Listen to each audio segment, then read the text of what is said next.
না করে আস্তে আস্তে আপনারা কেউ ঠেলাঠেলি করবেন না, খালারা কেউ ঠেলা। আপনারা দেখেছেন আমরা প্রতি বছরই রমজান মাসে আমরা যারা সুবিধা বঞ্চিত সমাজের মানুষ আছে আমরা তাদেরকে ইফতারি সহ বিভিন্ন ঈদ উপহার সামগ্রী বিতরণ করি। আজকে আমরা সেই আলোকেই আজকে আমরা বস্ত্র বিতরণের অনুষ্ঠান ছিল এনআই আনসার ফাউন্ডেশনের উদ্যোগে।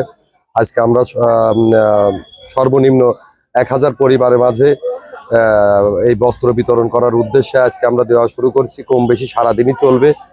আমরা এনআই আনসার ফাউন্ডেশনের প্রতিষ্ঠাতা কুমারখালী খোকসার গণমানুষের নেতা জননেতা আলহাজ নুরুল ইসলাম আনসার প্রামাণিক এখানে উপস্থিত আছেন এবং এনআই আনসার ফাউন্ডেশনের ভাইস প্রেসিডেন্ট আব্দুল হাই মাখন, এনআই আনসার ফাউন্ডেশনের অন্যান্য সদস্যবৃন্দ আছেন। তাদের উপস্থিতিতে আজকে আমাদের এই ঈদ উপহার সামগ্রী বস্ত্র বিতরণ চলবে।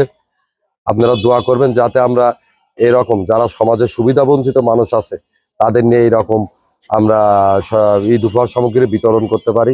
সেই সাথে সাথে আমি সমাজের বিত্তবানদেরকে বলবো আপনারা সমাজের যে সকল সুবিধা বঞ্চিত মানুষ আছে সবার জায়গা থেকে সবাই যদি আমরা এই ঈদ উপহার সামগ্রী এবং সবার পাশে যে দাঁড়াই তাহলে আমার মনে হয় সমাজে যারা সুবিধা বঞ্চিত মানুষ আছে তাদের একটু উপকার হবে।